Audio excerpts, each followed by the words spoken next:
연준 의장이 기자회견에서 한 얘기가 피보팅이라는 얘기를 하지 않고 리칼리브레이션, 재종이 조정이라는 얘기를 했어요. 보통 이런 얘기 하잖아요. 우리가 금리를 내리면 인슈런스 컷이다.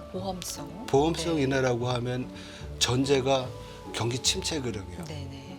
근데 이거는 현재의 경기 상황을 계속 유지시켜주기 위한 속도 조절의 어떤 재조정이다라고 생각을 하면 과거와는 다른 정책의 어떤 파라다임이 아닌가 이런 생각을 해볼 수 있을 것 같아요. 그래서 이번에 이 리칼리브레이션은 어떻게 보면 앞으로 학계에서 되게 연구 많이 해야 될 그런 어떤 주제가 아닌가도 생각을 합니다. 그래서 과거와는 다른 연준의 통화 정책의 어떤 변화다 이렇게 볼 수 있을 것 같아요. 자, 이제 시장 전반에 대한 이야기를 좀 나누어 보도록 하겠습니다.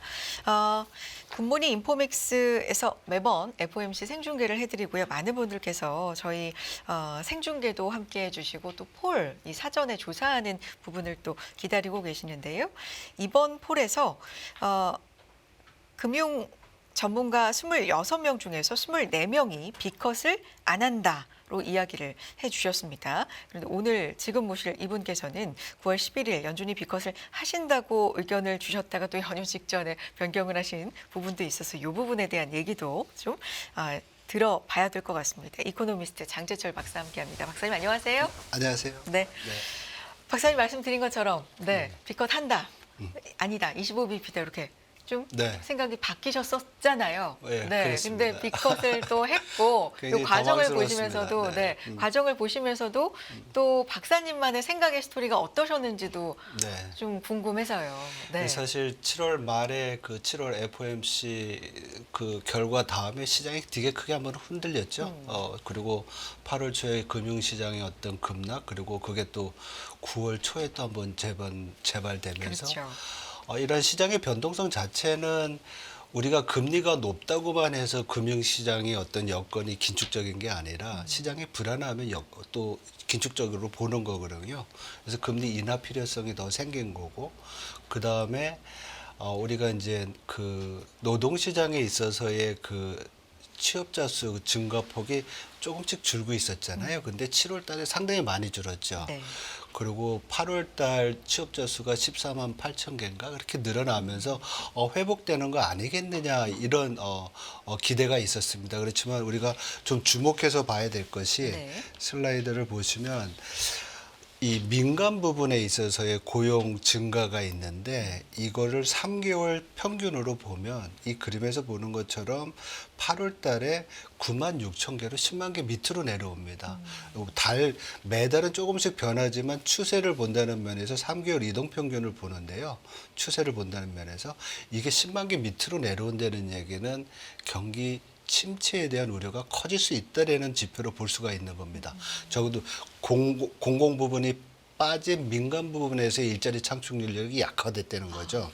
그래서 그런 부분들이 좀 있었고요. 그리고 세 번째로는 잭슨홀 심포지엄에서 파월 의장이 인플레이션은 상당히 안정되고 있다는 확신을 국민들한테 주면서 투자자들한테 주면서 고용 시장에 대한 그 어떤 냉각이 진행되고 있고 이것이 그동안 연준이 생각했던 두 가지 리스크, 인플레이션 리스크와 최대 고용이라는 두 가지 리스크에 있어서의 어떤 불균형이 있었는데 균형으로 가고 있다. 즉 물가는 좀 안정되고 있지만 고용을 보면 이제는 긴축 기조에서 우리가 소위 피보팅을 한다.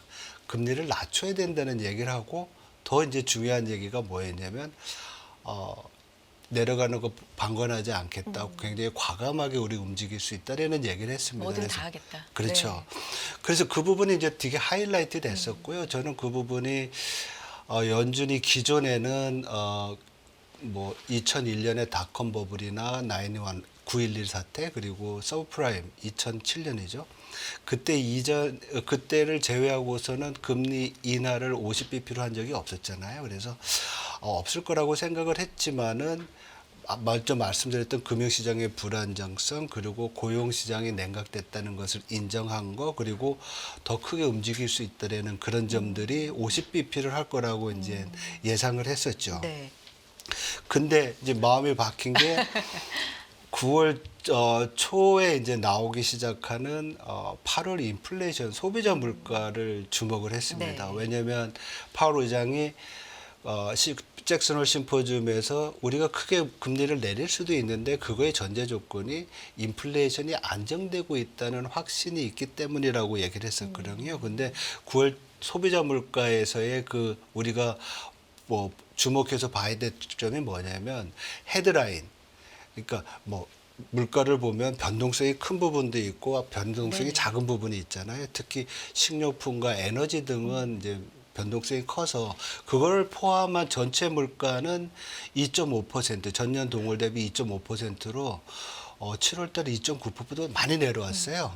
그 얘기는 에너지 가격이 많이 내려왔는데 말씀드렸던 이게 움직이지 않는 핵심 물가 코어 인플레이션은 시장 예상치를 상회했어요. 전월 대비로 0.3% 증가했나요? 그래서 시장 예상은 0.2로 봤었고 그래서 이런 부분을 이제 주목을 한 거죠. 왜냐하면 물가 불안이 아직 존재한다고 하면 비컷에 대한 어떤 그 전망은 좀 성급한 거 아닌가 그랬고 두 번째로는 고용 시장이 뭐 월별로 조금 개선됐다고 하더라도 네.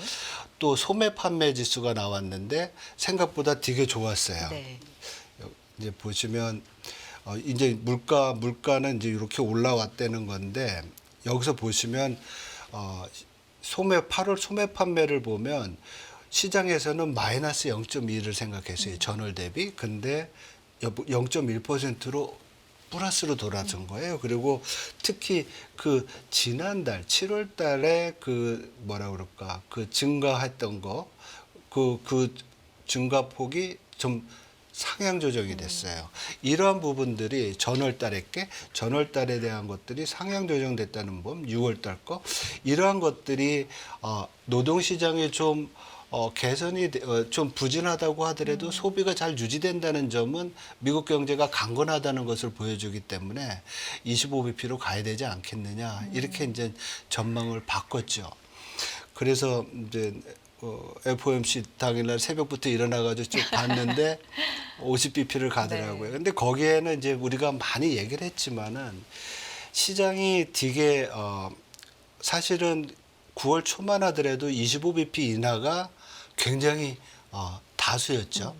그러다 갑자기 그 FOMC 그 블랙아웃 피리어드 전주부터 금리 50%에 50bp에 대한 네네. 전망이 커졌어요. 근데 그때 나타난 게 뭐였냐면 월스트리트 저널이랑 파이낸셜 타임즈에 두 개의 기사가 나왔는데 25bp가 아니라 50bp에 대해서도 고려를 하고 아직 정하지 못한 것 같다라는 얘기를 한 겁니다. 시장에서 약간 힌트식으로. 그렇죠. 네. 25bp를 네. 거의 기정사실로 하고 네. 있는데 이러한 부분이 시장에 반영이 됐던 부분이 있죠. 그래서 채권이나 이런 부분에서는 비컷에 대한 기대가 있었고 아마도 연준 입장에서는 시장의 기대가 25에서 50bp로 돌아선 상황에서 25pp로 가면 이게 굉장히 호키시한 사인이 될 수 있다. 매파적이거나 아니면 시장에 충격을 더 줄 수 있지 않겠느냐 이런 판단도 했던 것 같아요.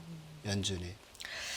자, 이런 왜 박사님께서는 그런 어떤 생각에 루트가 있으셨는지 근거를 지금 충분히 말씀을 해주셨고 그 근거들로 인해서 연준이 지난번에 뭐 잭슨홀 그 전후로 해서 어떤 부분을 얘기를 했었지 저희도 좀 복기를 할 수 있는 그런 좀 시간이 됐던 것 같습니다. 그런데 어쨌든 연준은 50bp 인하 비컷을 단행을 했고요.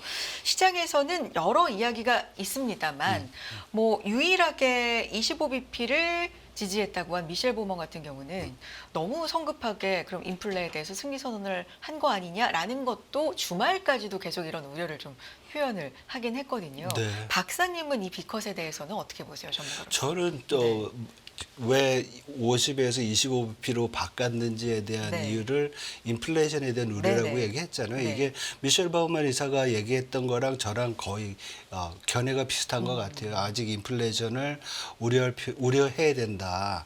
왜냐하면 그 핵심 인플레이션에서 중요한 그 주거비 인플레이션이 상당히 많이 올라갔거든요. 이 그림에서 보시면은 이 빨간 점선이 주거비 인플레이션이거든요. 이게 이렇게 위로 이제 우상향하는 부분이 됐고 이 주거비가 코어 인플레이션의 지난 12개월 동안의 그 변동성의 70%를 차지를 해요. 그래서 이 주거비 인플레이션이 안정이 되지 않는다고 하면 인플레이션이 다시 리바운드하거나 여태까지 내려왔던 속도를 좀 못 맞추는 더 못 내려오는 상황이 될 수 있거든요. 근데 이제 파월 의장이 이 부분에 대해서 기자회견 때 얘기하더라고요. 주거비 인플레이션에 대한 불안은 있지만 먼슬리 렌트가 앞으로 자기는 내려갈 것으로 보고 있다라는 얘기를 했습니다. 그래서 그래서 연준의 이해는 저런가 보다 했는데 바우먼 의사가 그 다음에 나와서 인플레이션에 대한 우려를 아직도 하고 있다라는 걸 얘기했을 때 아직 그 FOMC 연준 내에서도 어떤 컨센서스는 없지 않나. 그래서 굉장히 이제 혼돈스러운 상황이 다음 FOMC에도 있을 가능성이 있지 않나 이렇게 봅니다. 그래서 제가 봤을 때는 이번 그 50bp에 대한 우리가 해석을 시장에서는 두 가지로 하는 것 네. 같아요. 하나는 7월 달에 내리지 못한 거에 대한 그러니까 한 번에. 한번 네. 25bp 못하는 네. 거에 대한 어떤 그 보완 체계로 이제 어차피 이제 두 번 내렸을 네, 걸 네. 한 번에 내리자 이런 얘기하는 건데 이런 부분은 연준의 입장에서 보면 되게 억울할 것 같아요. 왜냐하면 데이터를 보지 않은 상황에서 그러니까 7월 FOMC 할 때는 7월 달 고용 지표도 없었고 또 고용 시장의 또 전체적인 어떤 금융 시장의 불안이 고용의 어떤 부진 때문에만 생긴 게 아니라 우리가 얘기했던 게 제조업 지수들이 부진했었잖아요. 그래서 경제 전반에 대한 어떤 이런 이슈들이 8월 초에 새로 나온 것들을 감안해야 되는데 이런 부분을 우리가 이제 연준을 못 봤다고 이제 탓하니까 데이터 디펜던트한 정책을 한다는 연준의 입장에서는 좀 억울할 것 같고요. 제가 봤을 때는 최근에 이제 그 연준 의장이 기자회견에서 한 얘기가 피보팅이라는 얘기를 하지 않고 많이 이제 논의가 되겠지만은 리칼리브레이션, 재종의 조정이라는 네. 얘기를 했어요. 그래서 재조정. 재조정. 네. 그래서 리칼리브레이션이 뭔가에 대해서 아직 저도 개념이 없습니다. 어떻게 이걸 해석을 해야지 네. 뭐 재조정인지 아니면 다시 어떤 뭐 구조적인 변화를 반영한 정책의 어떤 변화인지 하지만 이렇게 생각해 볼 수 있을 것 같아요. 하나는 퍼스트 그러니까 첫 번째 조정은 높은 인플레이션을 잡기 위한 금리 인상이었고 그 두 번째로는 피보팅이라고 하면 금리 인상에 따른 경기 둔화를 우려해서 금리를 낮추는 건데 리칼리브레이트 되는 거는 뭐냐면 경기 부진이 아니라 지금 진행되고 있는 경기 상황을 경기 회복세나 확장 국면을 예를 들면 2분기 경제 성장률 3%잖아요. 전기 대비 연율로. 지금 아틀란타 페드의 GDP 나우드 보면 2.9, 3%거든요. 이 경기 침체의 어떤 조짐이 아직 없는 없죠. 거예요. 지표로만 네. 보면. 네. 이러한 상황을 앞으로 예상되고 있는 고용에 혹시 있을 수 있는 둔화를 막기 위해서 과감히 금리를 낮추면서 경기 회복세를 아니면 경기의 확장 국면을 지속시키려는 정책이다. 그래서 이거는 우리가 기존에 알고 있었던 정책이랑은 되게 틀린 거죠. 왜냐하면 보통 이런 얘기 하잖아요. 우리가 금리를 내리면 인슈런스 컷이다. 보험성. 보험성 네. 인하라고 하면 전제가 경기 침체거든요. 네네. 근데 이거는 현재의 경기 상황을 계속 유지시켜주기 위한 속도 조절의 어떤 재조정이다라고 생각을 하면 좀 과거와는 다른 정책의 어떤 파라다임이 아닌가 이런 생각을 해볼 수 있을 것 같아요. 그래서 네. 파월 의장이 이제 뭐 몇 번의 그런 어떤 뭐 설화 사건도 있었지만은 이번에 이 리칼리브레이션은 어떻게 보면 앞으로 학계에서 되게 연구 많이 해야 될 그런 어떤 주제가 아닌가도 생각을 합니다. 그래서 과거와는 다른 연준의 통화 정책의 어떤 변화다 이렇게 볼 수 있을 것 같아요. 그리고 경기 침체가 아직 발생은 하지 않았지만 최근에 어떤 변화로 이렇게 과감하게 금리를 내린 부분이 있잖아요. 그러면 만약에 이제 우리가 우려하는 것처럼 뭐 9월 달, 10월 달에도 고용 지표가 조금이라도 더 개선되지 않거나 정체되면은 리칼리브레이션을 다시 하면서 과감한 금리 50bp 인하도 가능할 거다. 이렇게 봅니다. 그래서 연준의 점도표에 따르면 추가적으로 남은 금리 인하가 50bp잖아요. 네. 그리고 뭐 앞으로 2번 남은 거니까 25bp씩 하면 2번인데 네. 만약에 이 11월 달에 인하를 한다고 하면 이게 50bp가 될 가능성이 있고 연준은 금리를 인하를 하면 계속 순차적으로 하잖아요. 그러면 이 12월 달에도 또 25나 50bp를 할 수 있는 그런 상황이 될 수 있는 거죠. 데이터 특히 고용에 따라서. 고용에 따라서요. 고용도 그렇고 그러니까 고용은 후행 지표니까 더 중요하게 봐야 되겠죠. 그렇지만은 제조업 지표들이 안 좋게 나온다든지 경기 센티멘트가 안 좋고 더 중요한 거는 이제 제가 두 번째로 마음을 바꿨던 이유 중에 하나가 소매 판매였잖아요. 이 소매 판매가 소비가 미국 GDP 68%를 차지하니까 고용 시장만 볼 거 아니라 소비에 영향을 주는 주식 시장이라든지 자산 시장이라든지 뭐 여러 가지 봐야 되잖아요. 이 소비 지표도 상당히 중요하죠. 그래서 연준이 되게 바쁘게 봐야 될 것 같아요. 여러 네, 가지들을 네. 지표들을. 침체를 막기 위한 보험성이나 우리가 흔히 알고 있는 인슈런스 컷이 아니라 재조정, 그러니까 확장을 좀 유지하기 네. 위한 네. 이런 어떻게 보면 좀 새로운. 굉장히 어떻게 보면 앰비셔스하고 야심 있게 하는 건데 이게 이제 일부에서는 파월이 또 다시 한번 실수하는 거 아니냐 이런 얘기도 합니다. 과거에 금리 올릴 때 네. 인플레이션이 이거 일시적이다 이런 얘기 해가지고 네. 서로 사건이 있었잖아요. 이번에도 또 그냥 피보팅이라는 얘기 안 하고 리칼리브레이트 해가지고 시장에 좀 더 긍정적인 사인을 주는 그런 어떤 실수하는 거 아니냐 이런 얘기를 하는데 어쨌든 지금 경기 침체의 어떤 조짐이 분명히 나타나지 않는 상황에서 특히 실업률이 4.2%면 거의 완전 고용 상황이거든요. 잠재 실업률 4.2%라고 보면 그래서 이런 부분에 대한 어떤 기대 이런 것들이 반영된 게 네. 아닌가 봅니다. 금리 인하, 비컷이 단행되고 뭐 며칠 지나진 않았지만 어쨌든 시장은 차분하게 이걸 긍정적으로 좀 받아들이면서 주식시장도 상승 방향, 그리고 금 같은 안전자산도 계속 뭐 최고치 경신, 그리고 비트코인 같은 뭐 이런 부분도 그렇고요. 전반적으로 시장이 좀 환호를 하고 있는 것 같은 이런 현상에 대해서는 박사는 어떻게 보고 계세요?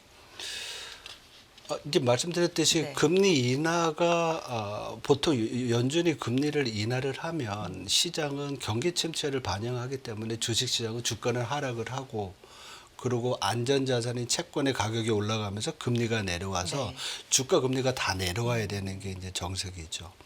근데 지금 상황은 시장 상황은 그렇지가 않죠.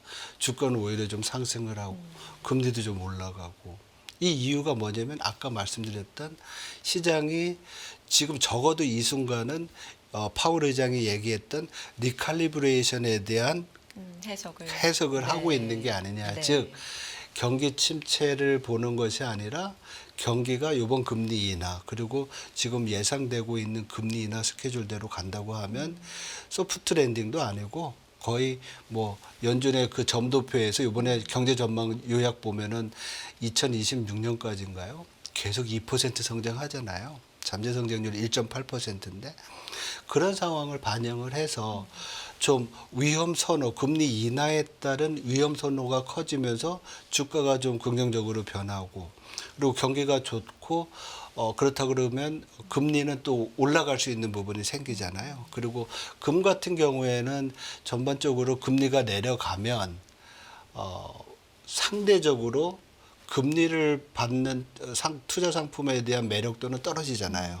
그러니까 금은 상대적으로 매력도 올라갈 수 있는 부분이 있고 또한 안전자산에 대한 수요는 여전한 것 같아요. 네. 여러 가지 지정학적 불확실성도 있고 또 많은 선진국 정부들이 과도한 부채로 힘들어하잖아요. 그래서 이러한 부분들이 반영돼서 금값은 이제 올라가는 거다. 그리고 아침 뉴스 보니까 인도 쪽에서도 계속 금에 대한 수요가 크게 있는 것 같더라고요.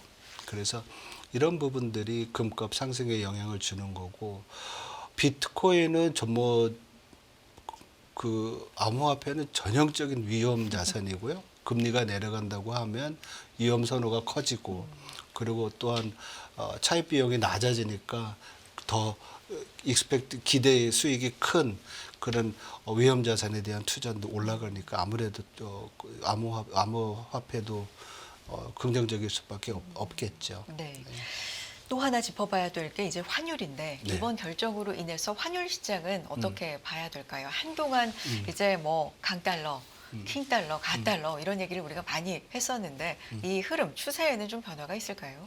예, 금리가 네. 이제 우리가 8월 달에 생각했던 것보다는 빨리 내려온 거잖아요. 그러니까 아무래도 포지션 조정이 있었어야 할 것 네. 같아요. 금리에 대한 충격이 있어서 보시면 이제 알겠지만 그 가운데 DXY라는 게 주요국 통화에 대한 달러 가치인데 네. 금리 인하 이후에 좀 내려왔어요. 마이너스 0.2% 정도 내려왔고 금리를 연준이 금리를 50bp 인하했는데 상대적으로 유럽과 그 영국 같은 경우에는 금리를 동결하거나 인하폭이 작았죠. 그러니까 오히려 유로화와 파운드화는 강세를 보였고 원화 같은 경우에는 약간 뭐라 그럴까요? 원화도 약간 강세가 됐고 엔화는 오히려 약세가 됐어요. 근데 아시다시피 일본 중앙은행이 정책 금리를 동결을 하고 네. 미국의 경제 상황을 보면서 아직도 금리를 인상할 수 있는 그 시간을 좀 벌어보자. 그동안 엔화도 많이 강세가 됐고 이랬으니까 그런 점들이 반영이 되면서 엔화는 지금 18일 지난주 이후에 여태까지 보면 좀 약세를 보인 그런 상황인데 중기적으로 보면 결국 제일 중요한 것은 앞으로 주요국 중앙은행들이 정책 금리를 어느 정도 빠른 속도로 내리느냐가 제일 중요한 것 같아요. 보면 연준이 내년도 말까지 200bp 정도 내리잖아요. 근데 20이랑 아니면 영란은행 같은 경우에는 내려봤자 100에서 125bp 정도 내려요. 그러니까 연준의 금리 인하 폭이 크기 때문에 달러는 약세가 될 수밖에 없고요. 중기적으로. 그리고 일본 같은 경우에는 금리를 올리잖아요. 상대적으로. 그러니까 엔화는 강세가 될 거로 보입니다. 근데 중국 같은 경우에는 최근에 경제 성장세가 약화가 되고 있고 추가적인 어떤 부양책으로서의 재정 지출과 금리 인하 폭이 커질 수밖에 없어요. 갈수록. 그래서 위안화 같은 경우에는 좀 다른 통화와 달리 앞으로 달러에 대해서 약세를 보일 가능성이 크다. 그래서 지금 여기에는 골드만삭스의 최근 경제 전망, 환율 전망을 나타냈는데요. 네. 이 레벨의 어떤 수준보다는 추세를 보시면 지금 말씀드렸던 것처럼 주요국 20이나 아니면 유로화나 파운드화는 좀 더 강세가 되고 원화도 강세가 되고 엔화도 되게 강세가 될 것이다. 근데 위안화는 약세가 될 것이다. 이렇게 보면 될 것 같습니다. 위안화의 방향성 좀 다르게 네. 생각을 하면 좋을 것 같다. 자, 여기까지 듣겠고 마지막으로 그래서 이제 한국은행의 행보에 또 관심이 쏠리는데요. 박사님 어떻게 보면 좋을까요?